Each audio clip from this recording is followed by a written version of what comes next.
जय हिंद। आप सभी का स्वागत है आपके अपने YouTube channel DNS competitive exam में। मेरा नाम स्वप्निल तिवारी है। मैं आप लोगों के लिए क्वांटिटेटिव एप्टीट्यूड यानी गणित को आसान बनाने का काम करता हूँ। आज हम लोग यहाँ पे बात करेंगे कि सर एसबीआई पीओ जो साल का सबसे बड़ा एग्जाम होता है, अदर बैंक्स के कंपैरिजन में IBPS PO, IBP RRB PO, इन सब के कंपैरिजन में सबसे बड़ा जो एग्जाम होता है वो एसबीआई पीओ का होता है दोस्तों। बहुत सारे बच्चों का सपना होता है कि सर एसबीआई पीओ बनना है, ऑफिसर लेवल का ग्रेड का एग्जाम देना है, क्रैक करना है। क्या स्ट्रेटेजी होनी चाहिए 2025 में?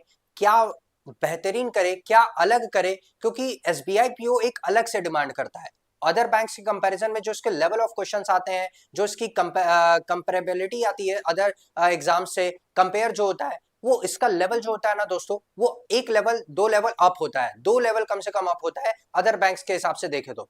कैसे 2025 में एसबीआई पीओ बने, यही चीज मैं आप लोग को बताने आया हूं। आपकी इस जर्नी को आसान बनाने का काम मेरी जिम्मेदारी है, वही मैं करने आया हूं। तो बस जरा ध्यान से सुनिएगा। एसबीआई पीओ दोस्तों एक ऐसा ब्रांच मतलब एक ऐसा इंस्टीट्यूट है, एक बैंक है जो कि मतलब कितना टफ से टफ लेवल बना सकता है ये एग्जाम, कितना आ, कितना आपका एक्यूरेसी चेक कर सकता है, कितना आपको स्पीड आना चाहिए, कितना हर एक चीज आना चाहिए, वो हर एक चीज मैं यहाँ पे डिस्कस करने जा रहा हूं। तो जरा देखिएगा 2025 में मैं एक बात बता दूं ये भी कि 2024 में जो बैंक एग्जाम्स हुए थे, ये क्या नाम है एसबीआई के, चाहे वो क्लर्क हो चाहे पीओ, क्लर्क की तो मैं बात नहीं करूंगा, मैं पीओ की खास करके बात करूंगा कि क्योंकि इसकी जो सैलरी है ना, जो इसका पे स्केल है वो लाख रुपए के ऊपर है। महीने के लाख रुपए का ऊपर इसका पे स्केल चल जाता है। अदर सिटीज में अदर अदर सिटीज में आपके क्या होते हैं कि पे स्केल आपके उसके हिसाब से डिसाइड होते हैं, बट इसका मिनिमम जो पे स्केल होता है वो 1 लाख प्लस ही जाता है। तो अब जाहिर सी बात है, जब 1 लाख रुपए आपको सैलरी दे रहा है तो उस हिसाब से आपको मेहनत तो आपको करवाएगा। तो कोई बात नहीं, मेहनत करने के लिए, मेहनत करने से कौन भागता है? मैं भी मेहनत कर रहा हूं, आप मेरे से डबल मेहनत करिए, ट्रिपल मेहनत करिए और एसबीआई पीओ बन के दिखाइए। चलिए, तो सबसे पहले डिस्कस करेंगे, और उससे पहले एक डिस्क्लेमर दे दूं। कोई भी बच्चा अगर जो सीरियस एस्पिरेंट है, जो सच में एसबीआई पीओ बनना चाहता है, सच में एसबीआई पीओ क्रैक करना चाहता है, तो कोई भी बच्चा डीमोटिवेट मत होना, क्योंकि कुछ बातें मैं ऐसे बताने वाला हूं, कुछ चीजें मैं ऐसे बताने वाला हूं कि बहुत सारे बच्चे बीच में ही वीडियो बंद करके भाग जाएंगे। नहीं, मेहनत करना है, रगड़ना है, एक एक चीज अच्छे से पढ़ना है, सब क्रैक करना है एसबीआई पीओ। तो पूरा वीडियो हेड टू टू पूरा एक एक चीज देखना। आज डिटेल में बताने वाला हूं कि एसबीआई पीओ कैसे बनते हैं, स्पेशली इसके लिए। तो जरा देखिएगा 2025 में एसबीआई पीओ कैसे बने। इसकी जो अप्रॉक्स जो वैकेंसीज आती हैं दोस्तों, वो कितनी आती है? लगभग 2000 आती है। लगभग कितनी आती है? 2000 आती है। 2024 में बहुत कम वैकेंसीज आई थी, बहुत ज्यादा कम वैकेंसीज आई थी, मेरे ख्याल से 500 या 600 वैकेंसीज आई थी। बट अप्रॉक्स जो इसकी वैकेंसीज आ रही हैं पिछले कुछ सालों से, वो कितनी आ रही है? 2000 आ रही है। इस साल बहुत ज्यादा कम था, लगभग 500-600 वैकेंसीज थी। तो कोई बात नहीं, लगभग जो वैकेंसीज है वो तो हमें पता है कि लगभग 2000 आती ही आती है। ठीक है, तो कोई बात नहीं, हो सकता है इस साल और आ जाए, वैकेंसी ज्यादा बढ़े।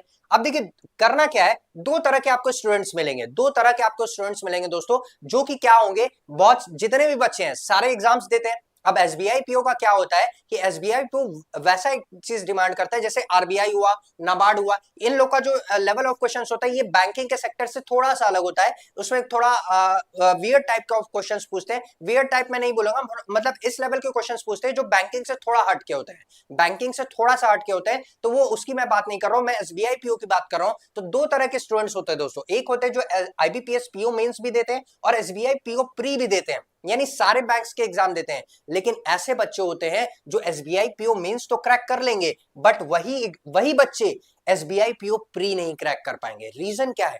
आप खुद सोचिए, जो आईबीपीएस पीओ मेंस क्रैक कर पा रहा है वो एसबीआई पीओ प्री क्यों नहीं क्रैक कर पाता है? बहुत सारे बच्चे होंगे।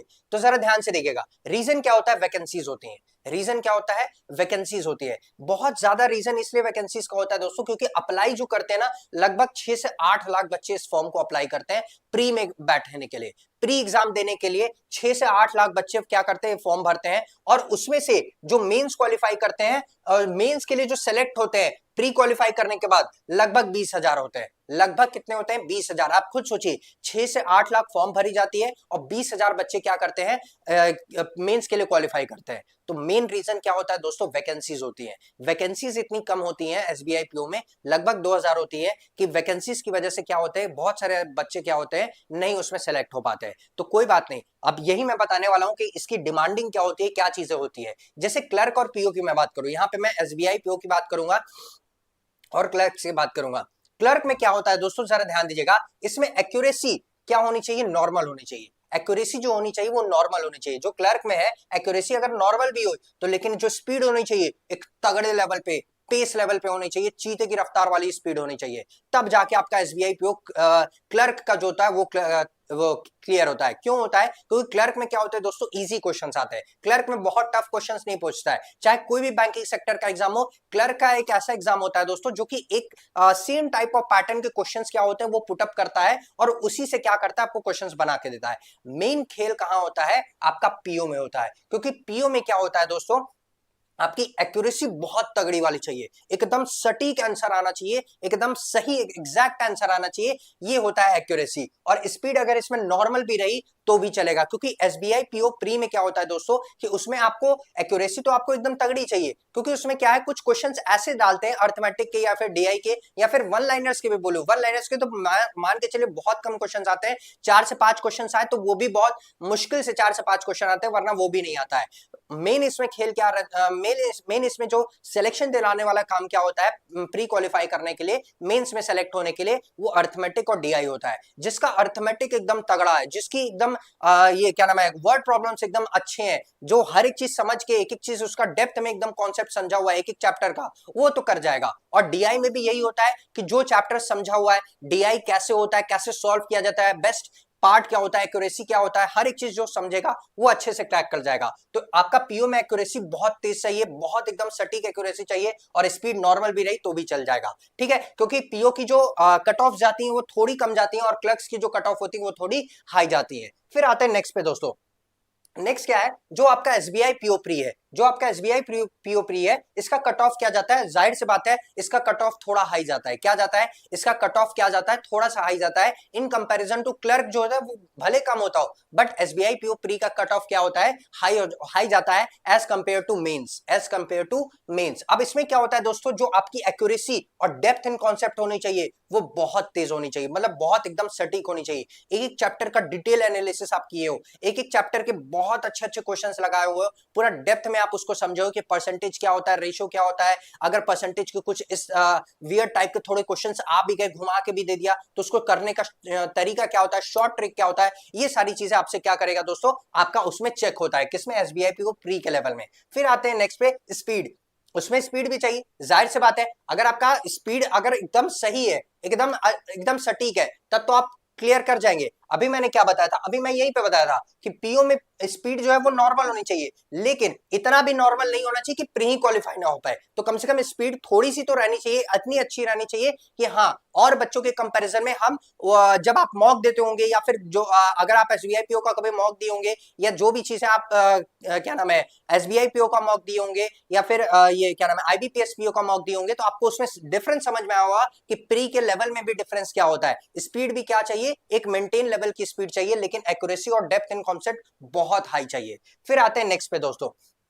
क्या होता है, जब आप कॉन्सेप्ट्स को डेप्थ में समझेंगे, जब आपको क्या होना चाहिए, कॉन्सेप्ट्स को हर एक चीज, चाहे वो क्वांट हो, रीजनिंग हो, इंग्लिश हो, जीके जीएस हो, या फिर करंट अफेयर्स हो, या फिर बैंकिंग अवेयरनेस हो, कोई भी कॉन्सेप्ट हो दोस्तों, एक एक चीज आपको क्या होना चाहिए, डेप्थ इन कॉन्सेप्ट होना चाहिए, डेप्थ एनालिसिस होना चाहिए, एक एक चैप्टर का, एक एक चीज का, हर एक सब्जेक्ट का आपको क्या होना चाहिए, डिटेल में नॉलेज होना चाहिए। जैसे quant, reasoning, English, current affairs या फिर बैंकिंग अवेयरनेस, इन सबका नॉलेज क्या होना चाहिए दोस्तों, एकदम डीपली होना चाहिए, तब जाके आपका पीओ प्री क्या होता है, क्वालिफाई होता है, ठीक है, या फिर मेंस आपका क्वालिफाई होता है। अब आते हैं एसबीआई पीओ मेंस के, ये हमने प्री की बात कर ली, ये एसबीआई पीओ मेंस में क्या होता है दोस्तों, जरा ध्यान दीजिएगा, क्योंकि मेन खेल यहीं पे होता है। मेन जो होता है खेल यहीं पे होता है कि जो आपका क्वांट हुआ, रीजनिंग हुआ, इंग्लिश हुआ, या फिर करंट अफेयर्स, या फिर बैंकिंग अवेयरनेस, जितने भी सब्जेक्ट्स आपके देते हैं, इसमें क्या होता है दोस्तों, वियर्ड टाइप के क्वेश्चंस आते हैं। वियर्ड टाइप के क्वेश्चंस मतलब वेरिएबल डाल देगा, ऐसे आपको क्वेश्चंस घुमा देगा, ऐसे आपको पूरा उसमें खेल रचा देगा, पूरा ऐसा क्वेश्चन आपको उसमें नचा देगा, घुमा देगा, कि आप उसमें फंस के रह जाओगे, और उसमें आपका टाइम क्या हो जाता है, किल हो जाता है। खास करके मैं मेंस की बात कर रहा हूं। अब क्या क्या होता है दोस्तों, जरा ध्यान दीजिएगा। जो मेंस की स्ट्रेटेजी होनी चाहिए, जो जैसे वियर्ड टाइप ऑफ क्वेश्चंस आ रहे हैं, कोई जो भी डीआई आ रहा है वो वेरिएबल बेस्ड आ रहा है या जो भी चीज आ रही है, तो उसको करने का तरीका क्या होता है, जरा ये ध्यान दीजिएगा कि मेंस की स्ट्रेटेजी क्या होनी चाहिए, क्योंकि मेन खेल क्या है, मेंस का ही होता है दोस्तों। कॉन्सेप्ट लर्निंग प्लस रिविजन, जो आप कॉन्सेप्ट पढ़ लिए हो, जो भी आपने कॉन्सेप्ट पढ़ा है उनका क्या होना चाहिए, एक कंप्लीट रिवीजन होना चाहिए और टाइम टू टाइम रिवीजन होना चाहिए। मैंने आपको इसी competitive DNS competitive exam YouTube channel पे ही आपको एक रिवीजन करने का तरीका बताया है। मैंने एक रूल आपको समझाया कि रूल क्या होना चाहिए रिवीजन करने का, आप वो देखेगा, उसका लिंक जो है डिस्क्रिप्शन में मैंने लगा दिया है, आप वहां से जरूर देखेगा दोस्तों कि क्वांट को रिवीजन करने का सही तरीका क्या होता है, वो बहुत जरूरी है। जब तक आपको सही तरीका नहीं पता है रिवीजन का, तब तक आप कितना भी पढ़ लीजिए नहीं हो पाएगा। क्योंकि कभी कभी क्या होता है दोस्तों, जब आप कोई भी चैप्टर पढ़ेंगे तो कभी कभी क्या होगा, कुछ समय के बाद क्या होगा कि वो चीज आपसे क्या होने लगेगी, दिमाग से स्किप होने लगेगा। कुछ समय के बाद आपसे percentage, ratio, proportion, time, distance, speed, उसके कॉन्सेप्ट्स क्या होने लगेंगे, थोड़े गायब होने लगेंगे। तो जरा ध्यान दीजिएगा। फिर उसके बाद क्या होता है, इक्वेशन बेस्ड क्वेश्चन, जैसे क्वाड्रेटिक इक्वेशंस होते हैं, उसमें क्यूबिक इक्वेशंस आ जाते हैं। तो क्यूबिक इक्वेशंस क्या होता है, वो सारी चीजें क्या होती हैं, ये सारी चीजें बहुत ध्यान से देखेगा। वेरिएबल बेस्ड क्वेश्चन, अर्थमेटिक में भी X Y Z A B C P Q R ऐसे करके क्या देता है, क्वेश्चंस देता है। डीआई में भी ऐसे क्वेश्चंस डाल देता है। तो इस लेवल की आपकी प्रैक्टिस होनी चाहिए कि कितना भी टफ से टफ क्वेश्चन दे, कितना भी कुछ भी दे, आपको करने आना चाहिए। फिर उसके बाद क्या है दोस्तों, वेरिएबल बेस्ड डीआई दे देगा, एबीसी के फॉर्म में, एक्स वाई जेड के फॉर्म में, ये सारी चीजें दे देगा। फिर लॉजिकल डीआई का मतलब क्या होता है, आपको उस समय सोचना रहता है। लॉजिकल का मतलब आपको एक सिचुएशन दे देगा, एक सिचुएशन क्रिएट कर देगा, आप उस सिचुएशन के हिसाब से उस डीआई को, पैटर्न को एनालाइज करेंगे, तब जाके आपको क्या होगा, समझ में आएगा कि हाँ ये चीज, ये लॉजिक लगा कि ए वाला आंसर आ सकता है। तो ये लॉजिकल बेस्ड डीआई होता है दोस्तों, जो कि आपको उसी समय सोचना होता है कि क्या हम लॉजिक लगाएं कि ये मेरा आंसर आ जाए। ठीक है। फिर क्या होता है, क्यूबिक इक्वेशन मतलब कि लीनियर इक्वेशन के बाद जो क्यूबिक इक्वेशंस वाले आते हैं, वो सारी चीजें आपको क्या होनी चाहिए, अच्छे से पता होना चाहिए। फिर उसके बाद क्या है, टफ लेवल ऑफ क्वेश्चन, आप एक टफ लेवल ऑफ क्वेश्चंस लगाइए। मैं कुछ साल पहले की बात करूंगा दोस्तों, जो आपके एसबीआई पीओ के जो कोऑर्डिनेटर थे या फिर मैनेजर्स लोग थे, उनकी एक मीटिंग हुई थी कुछ साल पहले, मुझे एग्जैक्ट याद नहीं है, बट उन्होंने क्या बोला था कि सिर्फ ये एसबीआई पीओ का लेवल ना, वो कहां पे ले जाना चाह रहे हैं, कैट के लेवल पे ले जाना चाह रहे हैं। कहां पे ले जाना चाह रहे हैं, कैट के लेवल पे। तो आप समझ रहे हैं किस टाइप्स के क्वेश्चंस आएंगे, कितना अच्छे से अच्छा क्वेश्चंस बन सकता है, कितना बढ़िया से बढ़िया एग्जैक्ट से एग्जैक्ट क्वेश्चंस बन सकता है। तो उस लेवल के आपको क्या करने पड़ेंगे, क्वेश्चंस लगाने पड़ेंगे और एक एक चीज आपको प्रैक्टिस करनी पड़ेगी और टाइम टू टाइम आपको रिवीजन करना पड़ेगा। और इसी यूट्यूब चैनल पे अभी मैं फाउंडेशन बैच चला रहा हूं, अभी प्री की क्लासेस चल रही हैं, आने वाले समय में मेंस की भी क्लासेस चलेंगे दोस्तों। तो जितने बच्चे नए जुड़े हैं, चैनल को सब्सक्राइब कर लीजिएगा, बेल आइकन प्रेस कर लीजिएगा, क्योंकि आपके लिए बहुत बढ़िया एक डीआई का भी बैच आने वाला है। और उसके बाद एक एक चीज में मेंस की भी बैच लेके आने वाला हूं। तो आप मेरे से जुड़े रहिए। जितने भी बच्चे नए हैं, चैनल को सब्सक्राइब करके बेल आइकन प्रेस कर लीजिए। और एसबीआई पीओ बहुत सारे बच्चों का सपना होता है, वो पूरा करने आप आ जाइए इसी चैनल पे और फ्री ऑफ कॉस्ट में आप तैयारी करिए। एक एक चीज आप डेप्थ में एनालिसिस करिए। जिस लेवल के मैं क्वेश्चंस कर रहा हूँ, जो चीज मैं आपको फ्री में प्रोवाइड कर रहा हूँ दोस्तों, पेड की कंटेंट में आपको फ्री में प्रोवाइड कर रहा हूँ। तो आप मेरे साथ जुड़िए, एक एक चीज डेप्थ में एनालिसिस करिए और मिलिए हमसे क्लास में, लाइव क्लास में। मैं आप लोगों को क्वांट यानी गणित को आसान बनाने का काम करता हूँ। ठीक है, जय हिंद।